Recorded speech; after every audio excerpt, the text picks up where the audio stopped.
All right, success. Oh, welcome everybody again to our March program meeting. I'll be making a few introductions and comments and announcements of the world of ASQ. Then we'd like to start every meeting with a presentation of some type, either about a specific ASQ member benefit that you may or may not be aware of. So the last 2 years, every meeting like this, we would talk about one of the ASQ benefits. This year, I thought what we would do for the first several program meetings is just give all of our members an update of what's happening within their own section as far as the leadership. What are we doing? What are we working on?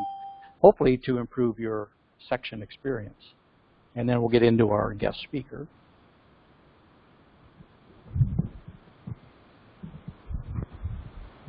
Oh, I'd like to start out every meeting with just an introduction of anybody here for the first time, or it's been a long time since you've been here? So I've been here occasionally. My name's Ken Yee. I'm a retired UNR manager, formerly with Intel. But I brought my daughter Rachel tonight. Hi, Rachel. She is an industrial engineering major at ASU, minoring in statistics, and she has an interest in QNR. So great. I want to get her kind of acclimated to Good. the environment. Yeah. Well, welcome, Rachel.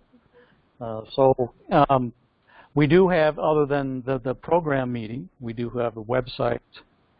I'm sure your dad is. But we also have social media platforms. We have a page on Facebook. We have an Instagram page. We tweet via Twitter. And Twitter is nice because we also retweet comments and announcements from all other ASQ member units, so other sections, the ASQ divisions. So we try to make sure that our section members are aware of what's going on in the broader ASQ. And then we do have a LinkedIn page as well. So for people who would like to put up their resume or are looking for a job enhancement or a career enhancement opportunity, join in the discussions on LinkedIn. And most recently, ASQ has launched a platform called My ASQ. I'm sure all of you have heard something about it. And we wish to encourage all of you to start using My ASQ. It's their new community platform. So once you log into My ASQ, create on a profile, then based upon which organizations you already are a member of, so if you're a member of other sections or some divisions, you will have access to whatever they have on My ASQ. So it's trying to break down the individual silos. If you go out to the internet, every one of us have had a website, but you aren't aware of how to get to the other member units' websites. But now by bringing everything over to My ASQ, it makes it much easier to navigate from one division to the other or see what's happening at headquarters. So they're trying to make that as a true community type platform. And you'll be hearing continuing information about My ASQ as it gets rolled out. Some divisions and some sections are just now becoming just getting on board with ASQ. Anyone here looking for an enhanced employment opportunity? Maybe you're looking to improve your job skills or seek a career enhancement. We do offer a career board both on our webpage, asqphoenix.org, as well as on our My ASQ community site. And we do have an active strategy where we fill the position of a placement chair, and we're actually re-examining what the role of a placement chair is, given our value proposition and the fact that as a section we are trying to be a community of practice of quality and statistics and reliability and all related QBOC, quality body of knowledge. So we're trying to build that part of the section up, the placement process. Okay, with no seeking enhanced employment at this time, does anybody have any employment opportunities to offer? Anybody aware of if their employer is hiring, looking for a special type individual, certain skills, unique trades, experiences? Nothing? Okay. Well, again, if you do have an interest in any one of those three categories, several resources available to you. Announcements of ASQ, of course, we were talking about a little earlier. The annual World Quality Conference, the WCQI, is held every May, usually toward the first part of the month. In some of the past years, it's been later. So right now it is scheduled. It's in Columbus, Ohio. And the registration is open, and through the end of this month, you'll get what they call the early bird pricing. You can save a whopping $100, price of $1,000 plus. But it is a 3-day conference. Right now, given the coronavirus outbreak, or scare, or fear, whatever the proper adjective should be, they are considering whether to cancel and/or they may postpone it, put it off a while. Because at this point, people are starting to register for the conference. Of course, then you have to make your airline reservations and your hotel reservations.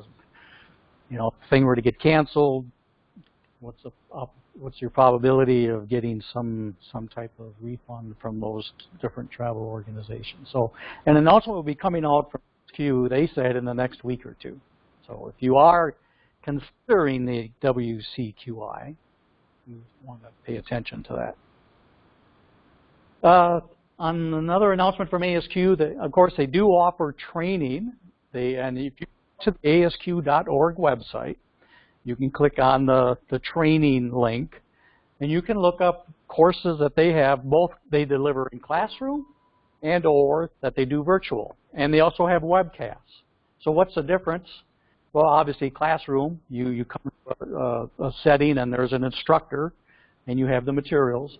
Now, you'll see these 3 courses that are coming up in the next month or so, and they're down in Mesa. Notice the cost of these courses. 6 Sigma Black Belt, $12,000. I don't think it's a course that any individual would pay for. I'm certain that they're talking about organizations, employers paying to have an individual, 2 or 3 or a handful to get trained and certified as a 6 Sigma Black Belt, Lean Six Sigma Black Belt. Even Lean Six Sigma, if you want to be a transition from a green belt to a black belt, it's a shorter course, the price is a little less. And they have some green belt training. But I just wanted to point out that training is not cheap that you would get through ASQ. But it's pretty comprehensive. And if you were interested in being a black belt, I know it's not only the classroom training, and you have to pass the exam, but in order to get certified as a black belt, your employer has got to sponsor a project for you to work on. And whether you get certified as a black belt within ASQ depends upon how your organization feels you did, how effective were you in your role on whatever project they assigned you. So it's true partnership. So that's a classroom type setting, and the courses aren't all that expensive, always that expensive rather, but anything dealing with Six Sigma, because you're talking for 4 to 6 months of project work, so it's got to happen as well. But you can also choose a virtual course where you can just log in and you can join a class. So it's still led by an instructor, but some people may be in the classroom, but others are joining online, kind of like this program meeting this evening. So a virtual meeting would be one where you could participate remotely. And you can see the prices are considerably less. If you're interested in training to take the Certified Quality Manager exam, that course is like $700. Now that course, typically the way that course works, it might be 3 hours, 1 night a week for 8 weeks. Something like 24 to 30 hours is how it works. And then there's also web-based training. Well, web-based, contrasting that to virtual, web-based it's independent. You're working at your computer or at your laptop going through a web-based course. And then there's a way for ASQ to determine whether you completed that course, and I don't know if they have a pre and post exam to determine whether you met the requirements. There's that option. And so I'm just showing just a quick screen capture of the training site. You can do searches on the different formats. You can searches of topics. You can do a search of location if you're interested in a training, a classroom type training thing. So all you do is go out to asq.org/training, and if you go to the catalog, that's where you can do all those searches. So, in addition to training, they do offer the certification testing. So for any of you that hold ASQ certs, you know every 3 years you need to recertify, either by meeting the recertification units requirement, 18 RUs over 3 years, and you earn RUs by full-time employment in a quality-related field, coming to meetings such as this, taking courses that meet the quality bodies of knowledge, and volunteering on committees. There are a variety of ways to get recertified. Barring earning enough RUs in that 3-year period, the other option is just to simply retake the exam. I don't see many people who want to take the CQE exam or reliability engineer exam, especially if it's been a few years. So the easier way to go is to maintain your journal. And the journal is now online too. And if you sign up for anything through ASQ, your RUs, through ASQ headquarters, your RUs are automatically deposited into your journal. So for example, if you went to the Lean Six Sigma conference, you earn RUs, so many RUs per hour, per day, and those RUs are automatically deposited into your journal. If for the RUs that you take from a section, because we don't have input to that system, we give you a certificate, and you go into your online journal and you type in all the information. So anyhow, they do have a schedule of recertification training. So yet this month of March, you can see they have some exams for reliability, certified quality manager, supplier quality. Briefly then in April, they have more certifications, some with the green belt and certified quality engineer, auditor, technician. And then in May, they have a yellow belt training, reliability engineers. You see every month they have a different set of professional certifications that they are holding exams for. And these exams are administered through a testing organization like Prometric, where you go to their facility and you take the exam. It's all online. It's all in front of you on a computer. And then in June, there's more. Okay, briefly ASQ. How many people here ever go to ASQ and watch their TV ads? Not ads, but TV stories. They're basically 2 to 3 minute vignettes of some quality practice or principle. Usually they have a best practice. And every month they come out with a new video. This one is on the Society's medals and awards. What are they? How do you get nominated? Who are the past winners? So if you ever want to go out and watch an ASQ video, they always start with videos.asq.org. And they've been publishing this for, see, I've been retired for 5 years, so there are videos out there now for at least 6 years. I think they started this at least 1 or 2 years before I retired. So there are a lot of different topics out there you can watch. All right, before we get to our guest speaker, this is where we talk about the member benefit and or for the last couple months just sharing with you, our members, what are we doing, your leadership team? What are we doing to try and improve the section on your behalf? So we started out with a strategic plan as every year. ASQ requires every member unit to put together a strategic plan. And the ASQ Society gives us what their 5-year strategic objectives are. And then every member unit, whether you're a section, a division, or a forum, you try to fit in whatever your plans are into one of these buckets. And of course, there's some things you may be doing that ASQ headquarters doesn't have as their strategic objective, but yet is important for your own members. So there are things that we're doing that don't necessarily directly tie into what ASQ was suggesting.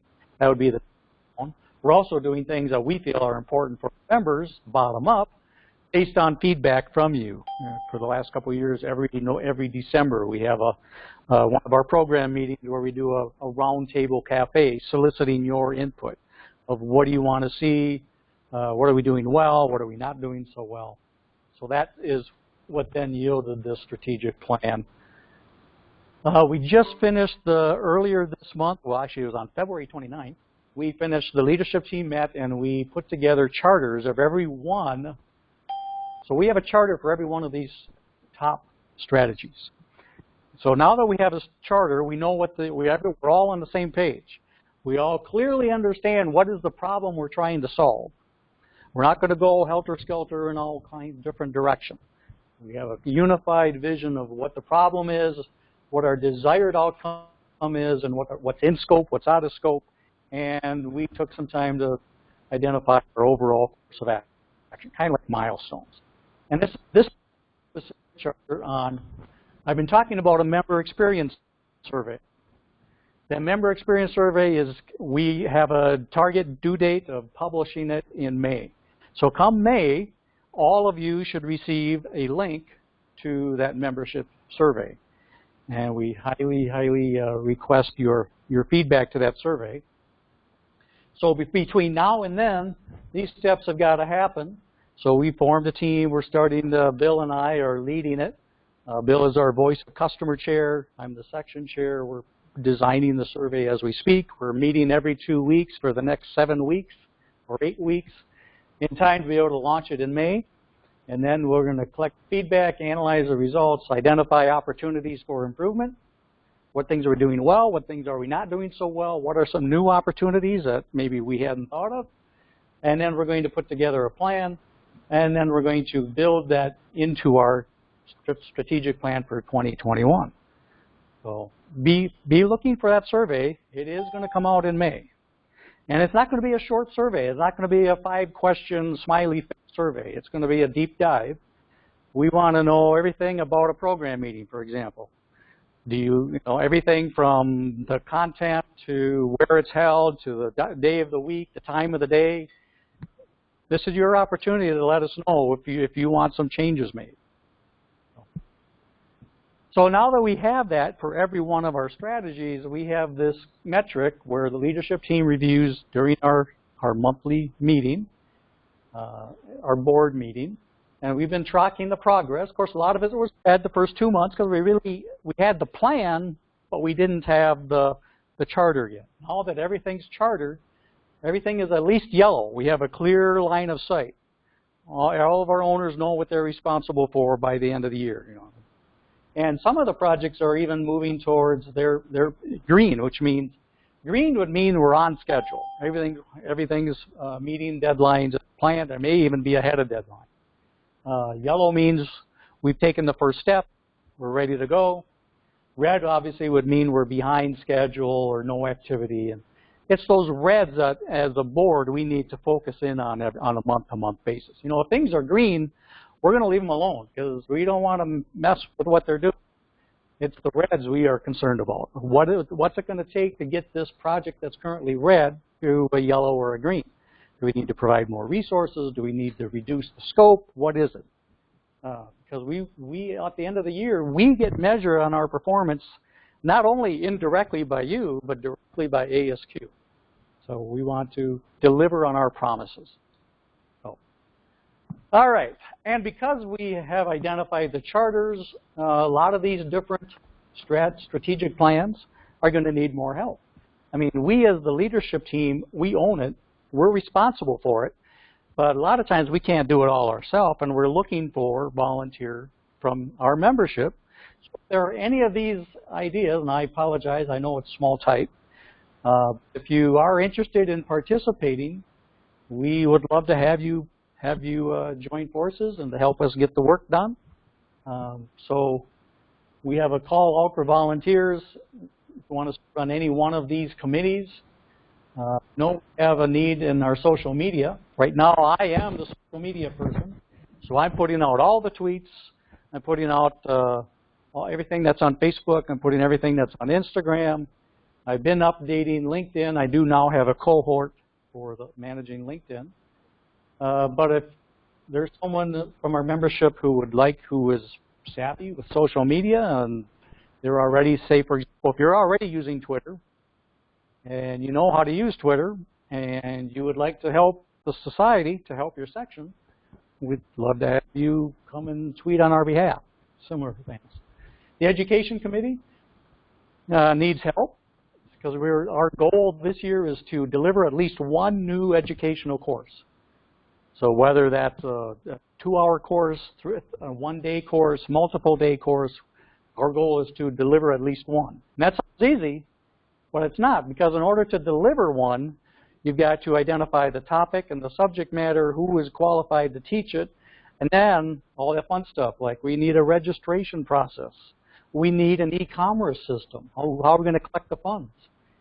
We need a process of how to assign RUs. So it's not just about delivering the class, it's everything associated with delivering a class. Same thing for publicity. John is our publicity chair. He is very active. I think you have one of the greens. We've identified at least one new organization to partner with. We currently have a partnership with Choate.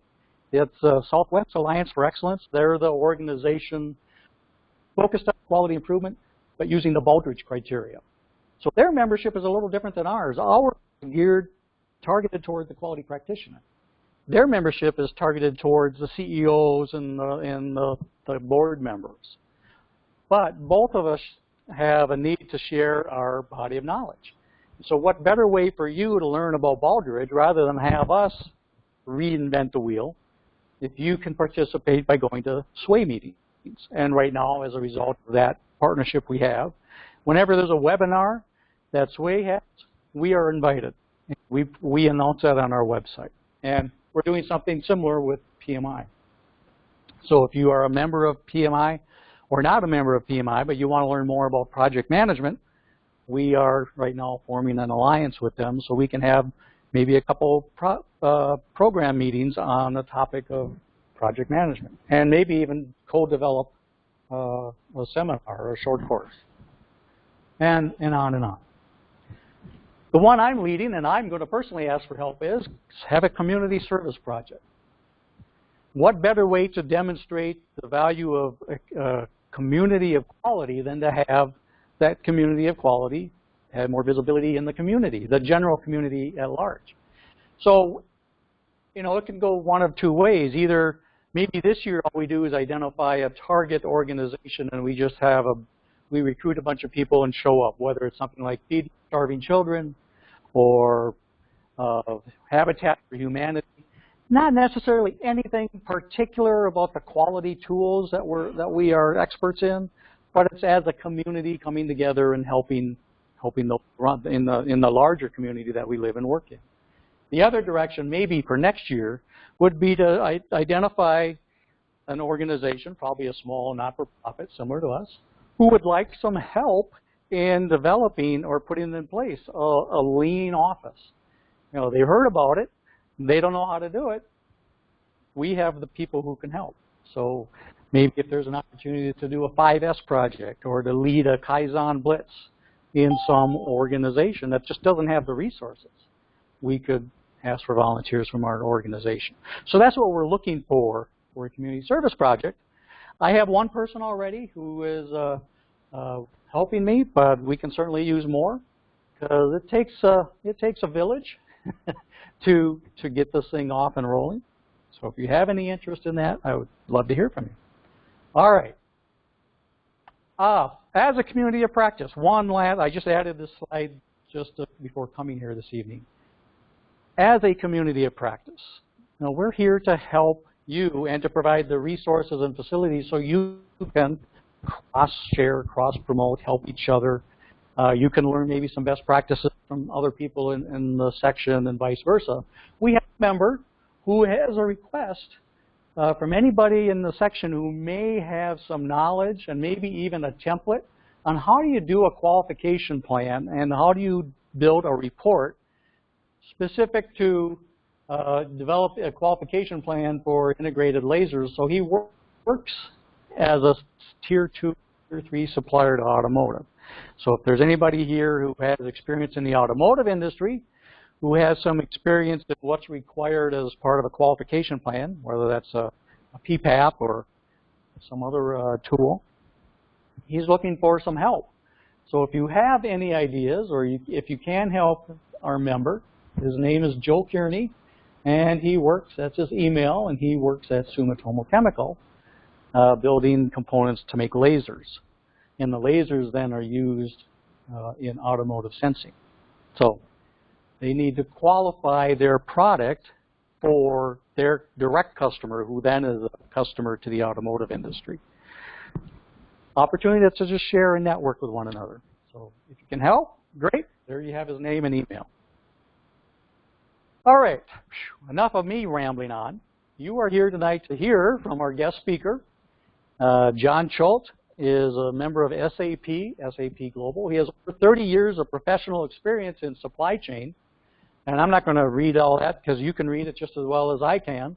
But I've known John now for a little while, and very knowledgeable, good sense of humor, wide breadth of experience in multiple industries. And as I said, he's also the membership chair of the local PMI chapter, so he knows a lot about project management. And recently, John put together a couple presentations, one for his employer, SAP, and another for PMI, on a variety of topics. One is on 5 generations. There are 5 generations of people now in the workforce at one time. And we all communicate differently. We have different expectations. But that's a topic for another month. This month, John is going to talk to us about the power of business storytelling. The power of telling stories to elicit a response, to get people's feedback. Really to get that buy-in to your vision. As Simon Sinek says, it's, you know, to know what is your why. Not so much about how you do it or what you do, but why do you do it. Understand the why. Start with the why. And that's what storytelling is about too. So Tom has an abstract here. Basically, he says that storytelling conveys purpose and business conveys purpose and businesses with purpose are noticed, and win the loyalty of customers and the engagement of employees. And it helps just answer the question, why? Why should people care? Okay, whether those people are the employees, the customers, suppliers, vendors, stakeholders. So with that, I would like to turn it over to John. And I will switch presentations. It's all queued up, ready to go. Left, forward, backward. I've got to switch. Right. Yeah. Well, I've got to get your presentation up first here. So we'll get going here. So first of all, I'm not a sales and marketing person. I started learning to tell stories, ironically, in the Air Force. And this sounds funny, but no matter how technical a presentation was, you could never make it greater than the 6th grade. And so when you submitted a documentation, and I remember my first one was about this thick, the major project we're going to do, and there's one sheet on the top, got a big box in it, and they put a number in it based upon the level of education that they think that package is. So remember 6th grade. You know what my first number was? 19. And they said, oh, you have to get this out in the next 30 days. Does that sound familiar? And so that sort of started my path.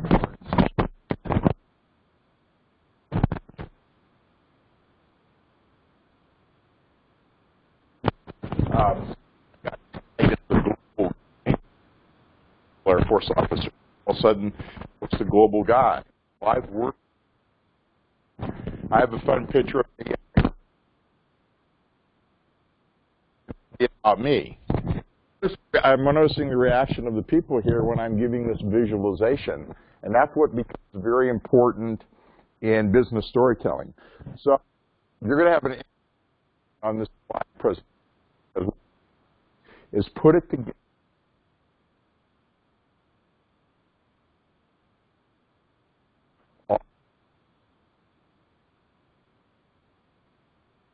Work. If you're not anymore. By the way, SAP is a major eye test because they're German. So you can imagine how our slides are like, who can read all of this? So think about if you're going from trying to read all of this data to now convey a story. And by the way, it's not only for your business. Think about you as an individual, how you convey your story. And that's going to be important. So this is about the only slide you might recognize after. So, out of color. And this helps in the visual impact. We're going to talk about. Can they hear me? Oh, really? So, why stories, and then why your brain is doing better in storytelling than looking at a lot of data. The slide that's fun, I put it together, and I use this. I use a one-pager. And I'll wait till you see it, and I'll watch everybody's reaction on it. To talk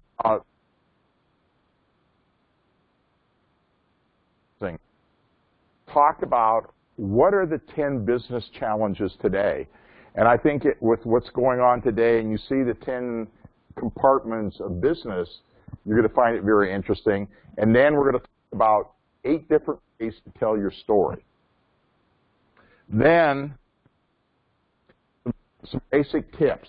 So there's actually some tips on how to do an effective story and how to present it. And this is based on my experience. So you say, oh, he's not a quality guy. If I'm in more of these situations than I like to think about. So one of it is about the cost of quality. I'm a supply chain guy. So this was a whole new concept on the cost of quality for spend management. And then this one finished, actually this project was a 2-year project with SAP, and we actually put in that's an interesting story in itself, and I said a lot. And then one of the things you think about, yeah, that's what we all laugh about too, is like, you want us to, and then sort of understanding the differences. This is where a lot of people get lost, where we're looking at solution, we're looking at benefit, and the big thing today is value. So, and I'm going to explain benefits and the business. We'll launch into it. So I told you, not like you're used to. One of the ways to convey messages, to influence people, and to teach. And especially if you're in a multi-generation, multicultural situation. And I don't know about you, I know Bob probably has. I have teams, India, China, South America, you name it. Basically, I got some places I don't even know where they are. So it's really interesting on how to convey the message of what we're doing. And it's important. Key thing here, so Bob was really great giving me all this, but basically, think if I just look at the slide with ones and zeros, think about how much it would be to process that in your brain. But if you use visual, like you'll be seeing me using a lot of visual throughout the presentation, what you're going to see is the brain processes visually images and stories a lot faster than written information. It's fun. This slide's all about the 16 cultures in the United States and their top stories.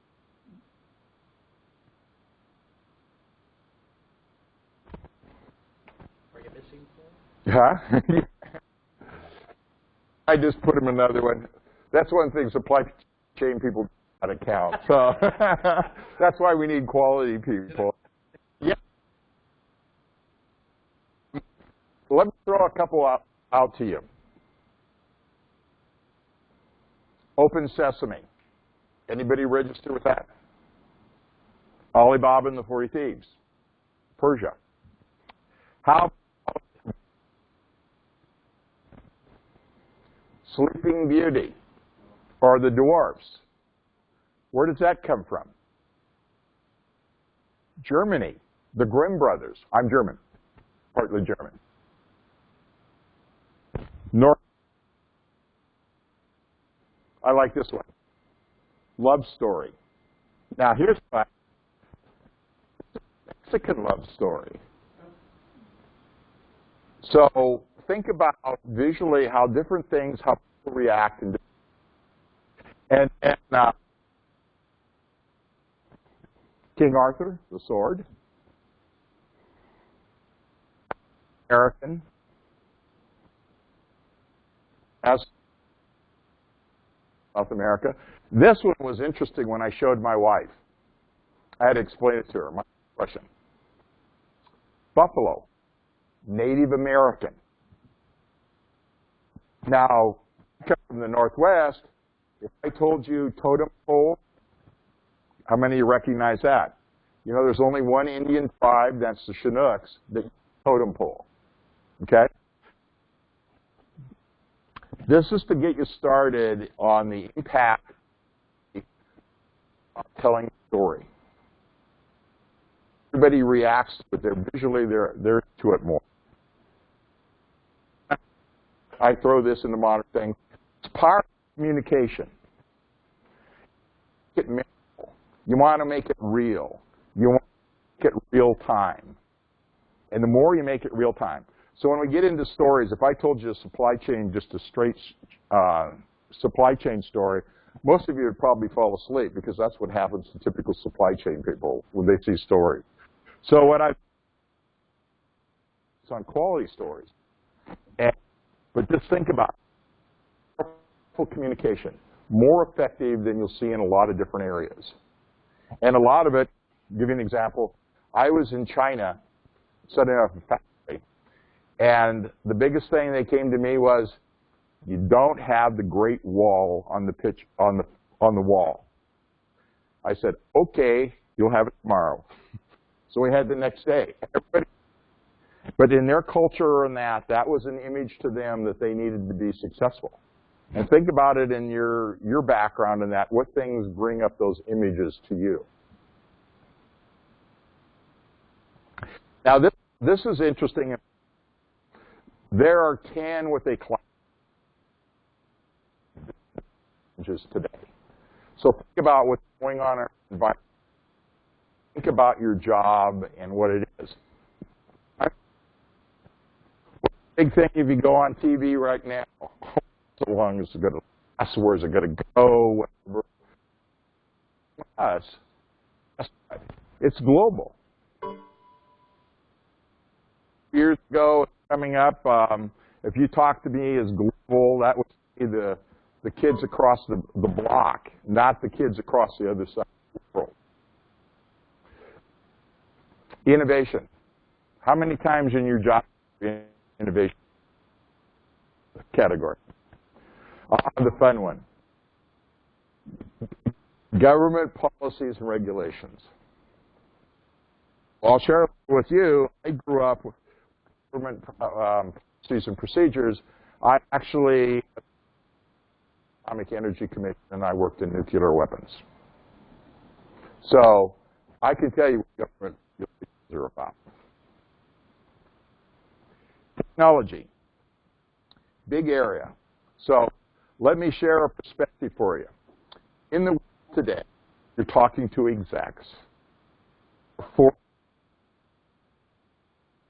business,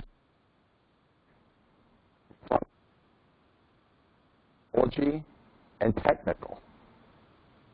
So when you think of conveying a story, those are the 4 areas. So technology doesn't mean like Python programming. It could be like, say I'm in SAP, we'll talk about big data or HANA or something like that. So that's technology to us. It's like, but if I use it in different groups and different varieties, it'll now register to you. Diversity. I wrote a presentation called 5 Generations in the Workforce. World War II, baby boomer, I'm a baby boomer, X, Y, and Z. So it's very challenging today because guess what? In the diversity that we all learn differently. And then put the complexity of a different culture. I've been married 21 years, and my wife still asks me what it means. And I'm like, oh, come on. Well, you don't know it. She says, I never know what that meant in your culture. Complexity. This is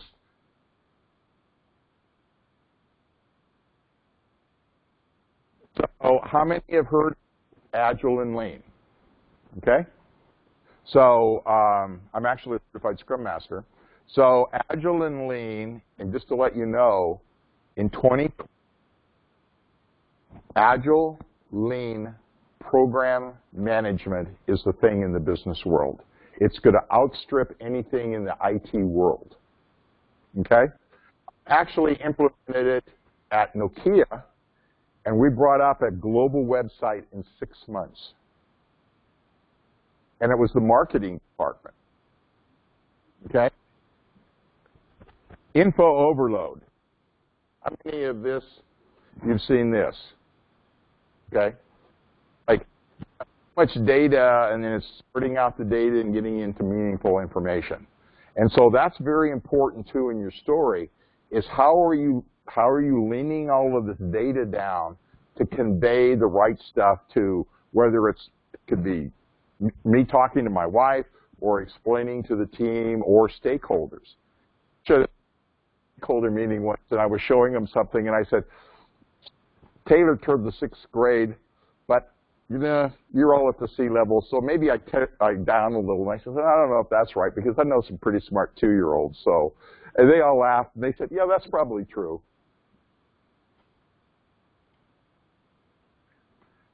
Chain.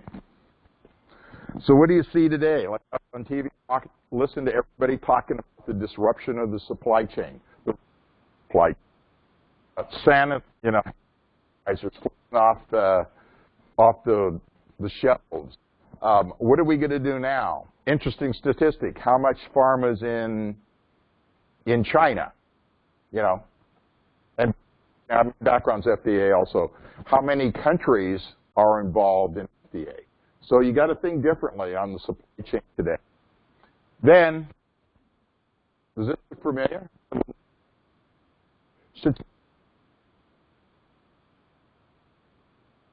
Meeting one day. So what's strategic thinking to you in current month? And I said, well, I don't know if quite model today. And he said, oh. So I grew up in doing 1-, 3-, and 5-year planning. Think that way. So those are 10 or whatever you want to look at is what's in the business world. Now we get to the fun stuff. Story topic.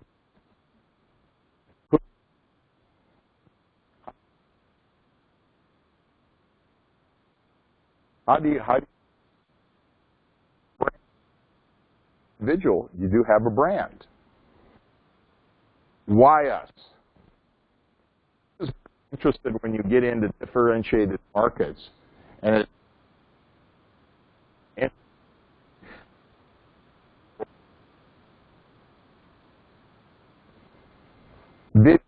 where do we want to go?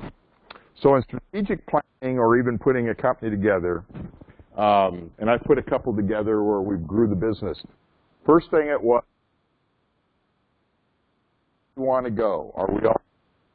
It's very key. In business, these words: honesty, ethics, respect, integrity.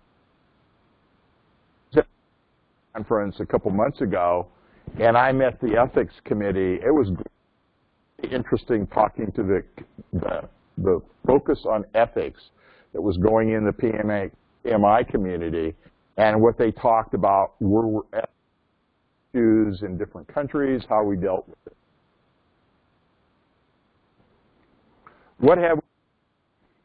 So how many in your job environments you do a project and you get into lessons learned? Okay? The importance is I was learning snow skiing. I was sort of on the bunny slopes having a good time, you know, look at me, I'm in my outfit. And then my date at the time says, well, if you're not covered in white, you're not really trying. And I said, obviously, skill I am. It's just little runs I was watching. But the key thing is, I learned, and I learned this in business too, if you don't fail, if you don't take the risk, and you don't fail, you're not going to learn from it. So the key thing is when you look at innovation and that, what things are you doing to press the envelope? I've been fortunate in my career being ahead of some really leaning type technology, and I mean literally companies put their whole life onto it. How we design it. This is the fun one if you've been into workshops and say put it together. Is where we put together records and they kept saying you can't do it that way. Our question is why? If it works, it meets the standard, what's your issue? And it was like, well, that's not what we model it. And we said, well, sorry about this. That's so how fun. Good. In our organization, this is also because of the, you know, SAP has one of the highest concentrations of female executives in the United States.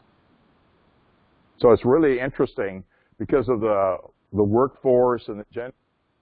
But I'm an Air Force type, and it's funny that during World War II, the greatest number of pilots were actually coming out of the female force, piloting, ferrying planes over to the war, to England and World War.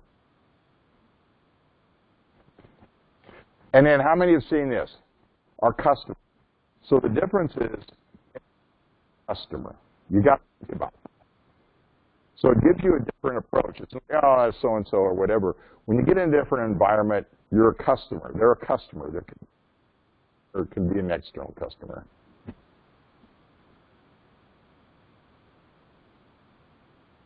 It's like, understand your audience. So this is the third version of my slide presentation because I've given it to other groups. But guess what? This is the quality group. So how many people would I hold their attention if I put it on for PMI, I put it for the Scrum Alliance? It won't. So the key thing is think about the audience that you're talking to. You know, well, I was up there throwing up there, and it was like, okay, I haven't heard those terms, you know, and I was in my mind trying to process all of that. So think about your audience. This for you. At Nokia, we were doing on smartphones. And so they had a big meeting one day, and then all the execs came to my office, and they said, so tell me what's augmented reality on smartphones. We just listened to 4 hours. And I said, obviously you didn't get the message. And talking to me, and I said, so think about an island between two land masses, and you're putting a bridge in. That became our logo. And he said, you just explained it in 1 minute, and then we've been in a 4-hour meeting. So think about your audience conveying stuff. Then your audience is your hero. So when you're conveying the stuff, think about you take yourself out of it, and you're really how you're doing the story and how you're going to make them want to engage with you. And then you'll see this. To give you an idea, every slide takes me an hour. Okay? Why? Because I'm taking pictures. Get more visual. Not much part. I like different pictures. And then the fun part is going through the pictures to you. So the more you convey your tell your story, not your product.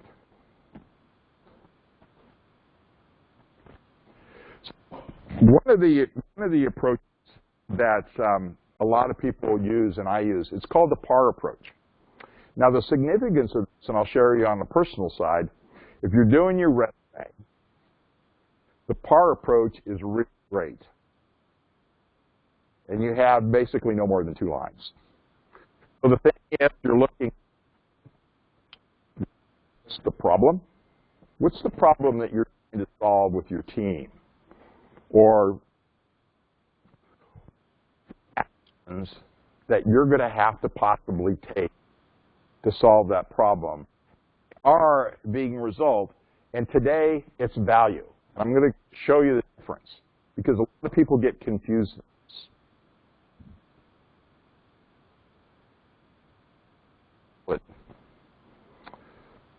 Vision manager and materials all of a sudden gets called in the GM's office and says, well, you and the director of engineering have an interesting change.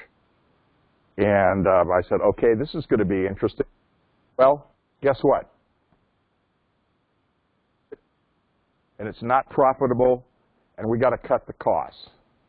You know what the first comment out of the director of engineering was? No way. I said, well, I guess now I'm going to be volunteered for this. And he said, oh, and by the way, we want it done in less than 6 months. Have you ever had projects? Okay. And so, it's going to be interesting. And they said, oh, and by the way, we're making cancer projects. We're the top free copper, but since we're going to cover everybody in the corporation, so you're going to train everybody in this concept. I was like, so the actions. So you find this interesting. Oh, I'm this guy. Well, guess who reported? Materials engineering and supplier quality. So I brought him in and set him down, and I said, okay, I want to take the costs up. What am I going to do? I want to be in a price model. And they said, well, if you really got into this cost to quality value thing, you'd come up with some factors. And I said, okay, 3 factors that you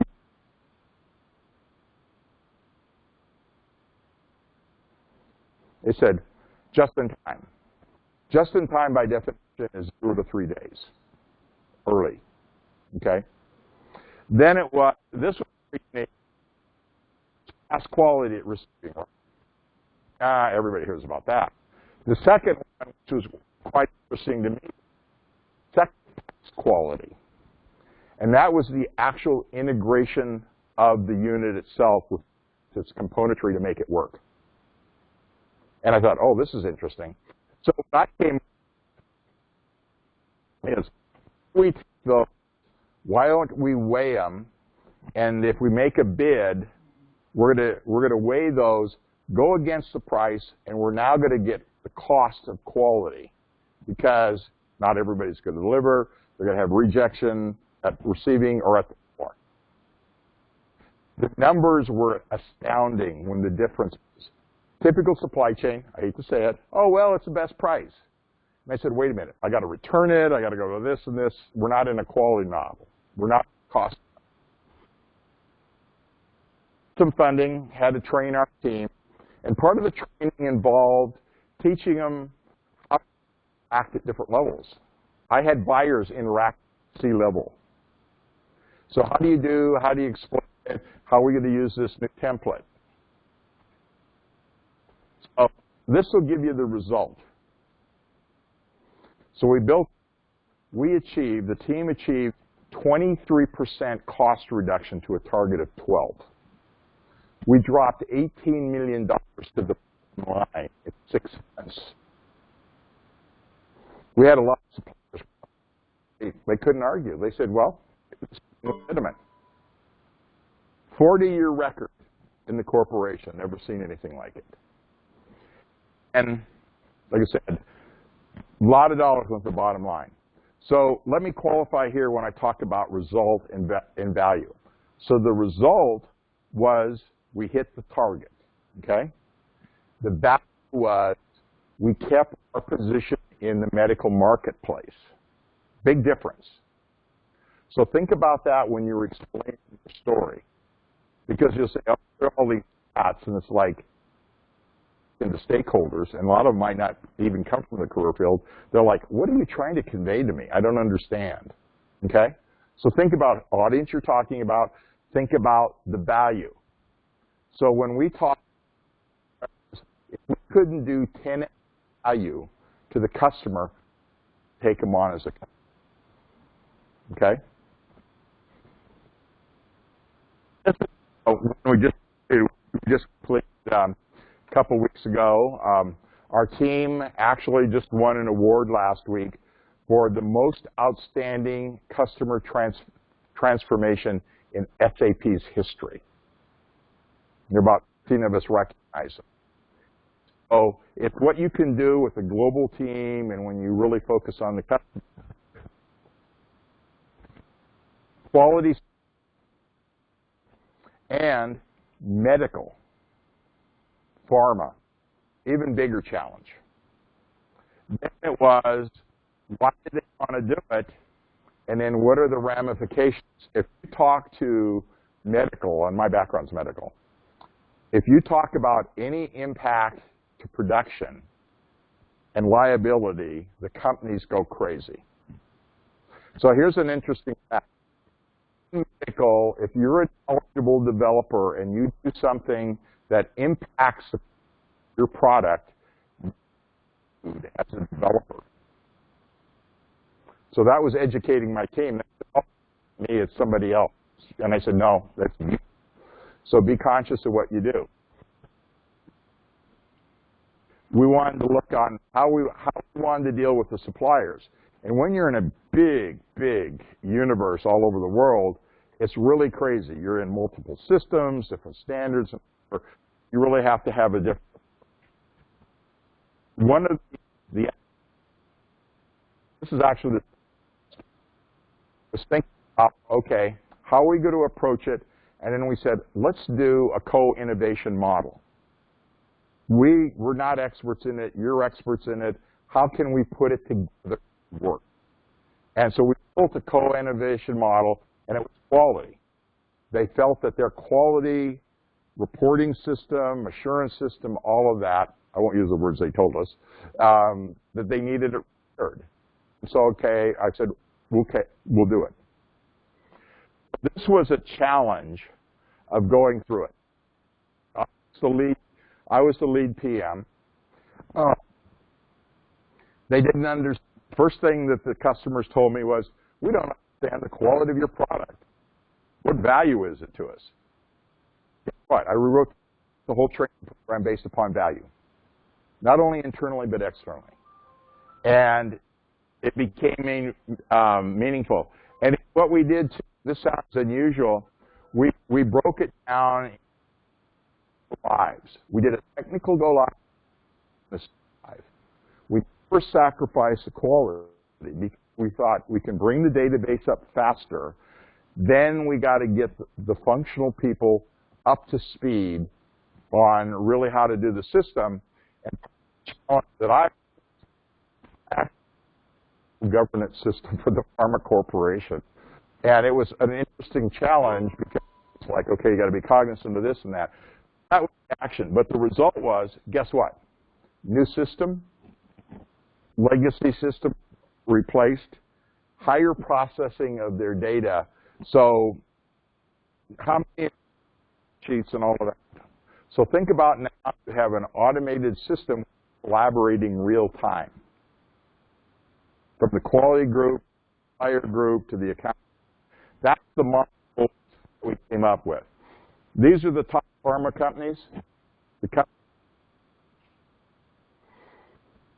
a journey. So it's not an overnight journey. But part of it, like I said, I felt the success was when we started to say the story to them and the value. Hired an extra person. We rewrote the whole training program geared on value. And then they were okay with it. Here's what is solution. To me, and I threw my back here.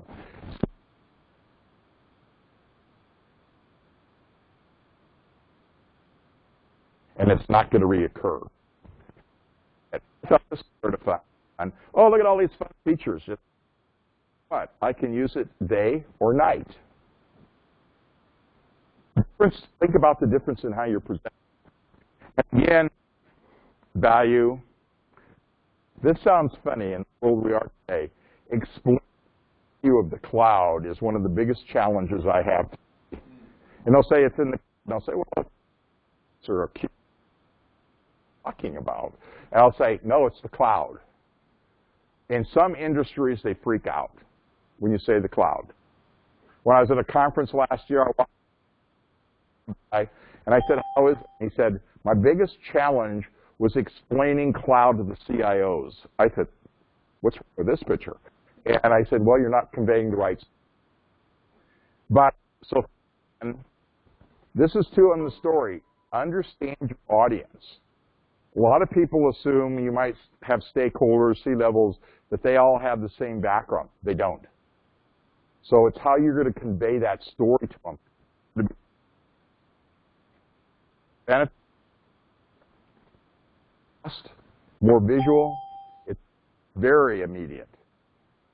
The more that you can make it even fun, make it very, not entertaining stuff a lot faster. My panel on my slides go from students at ASU all the way to, I think, and I take all the input into it to build the presentation because I'm seeing, I was overseas, I did the same thing with the teams. How do you see it? And then they say, oh, well, I don't know why the Mexico team doesn't get it. I said, well, I don't understand. It's all in English. Same problem in China. But guess what? I wrote it in Spanish. Wow, these people are really smart. I said, I think my team needs to be educated a little more. And then value.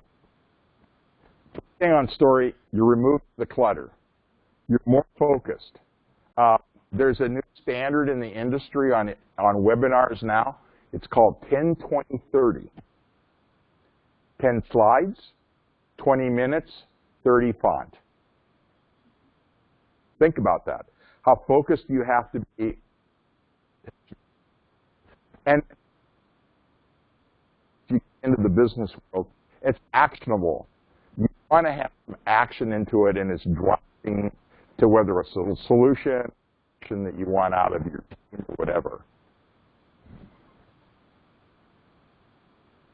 Every presentation I do, you know, and you're like, oh, wow, you threw so much at me, you can go back to it. So what are sort of what I consider the key takeaways? Everybody has a story. A very powerful tool. Know how to use it. Excuse me.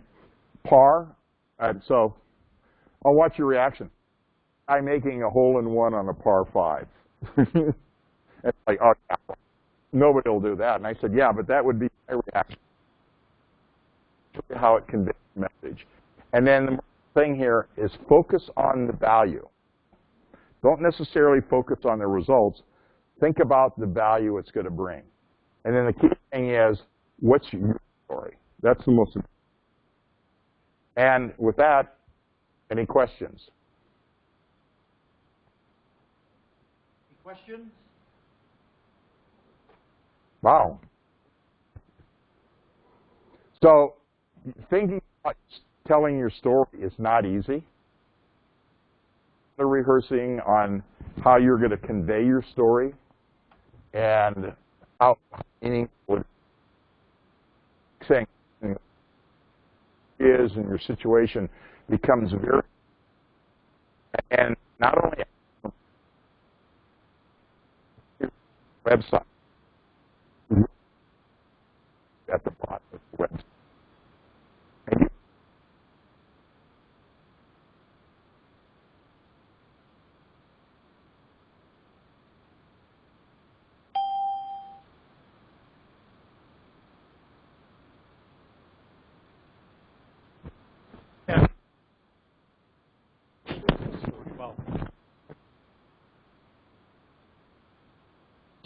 back when I was still working with 3M, I was on the corporate safety committee, and the big thing was personal protective equipment, eyeglasses, and all that. But one day I was on my way from my office down to a meeting in another building, so I was head down to the escalator, and all of a sudden, as I rounded the corner out of my office area, I saw a pair of glasses go sliding on the floor, and I had heard a thud.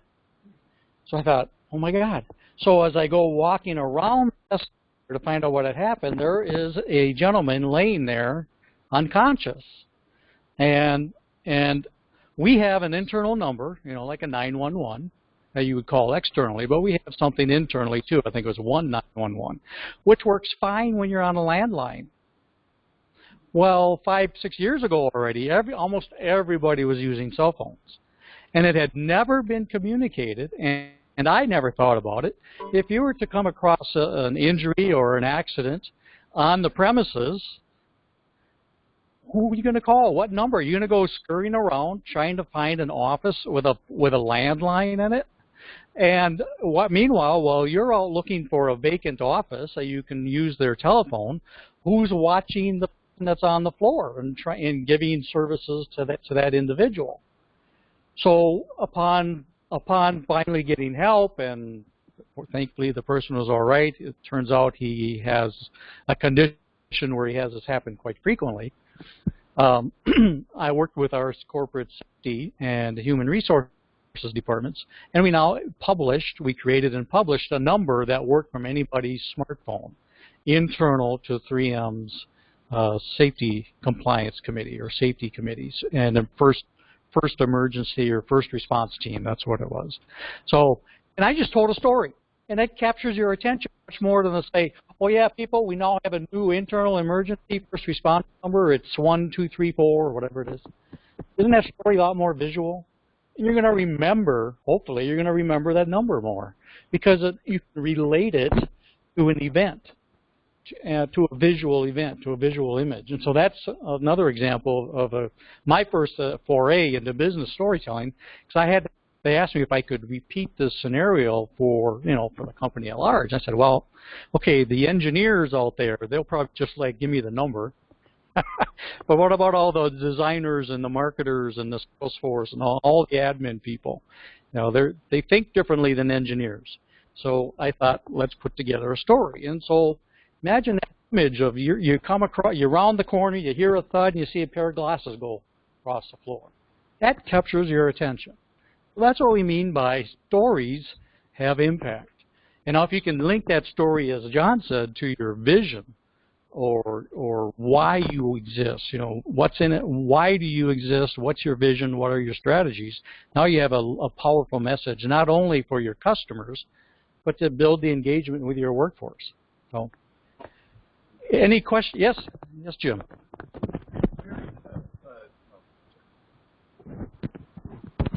Obviously, you've had international organizations for many years. And so when you put together your stories and understand that a culture in China is a different culture than in Germany and so on and so forth, where do you decide to do it in segments to get that audience more completely, or efficiency where you're looking at, I get the message out to a much wider group in a more efficient way. So how do you balance that? No, it's a good question. In China, I think the biggest challenge was my Midwest team first, in another culture, and then it was very compartmentalized, and then it was telling the story. So I'll tell you the fun one.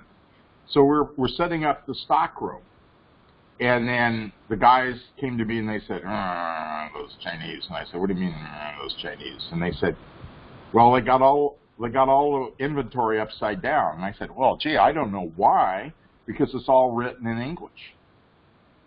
And so I got next to the team. You know what the story was? On the box was a green arrow.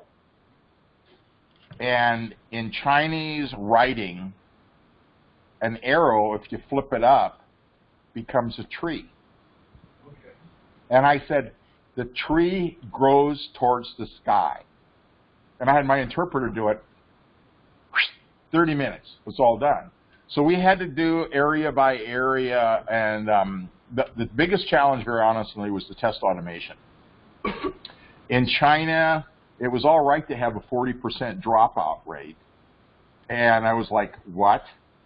And so I thought about it, and I said, let's do something everybody thinks about. Let's do a stoplight at test. It's either green or red. So we had to change the parameters in it. And guess what? 100% quality, first pass quality. I mean, we had people benchmarking us from all over the world. But you had to relate the story to them in something that they could do. So we had to compartmentalize it. So it's funny, like, I did a presentation to the top technology people of China. And I said, if I go to China and I go to that team, you know what they'll say why I was successful? I picked the right dragon.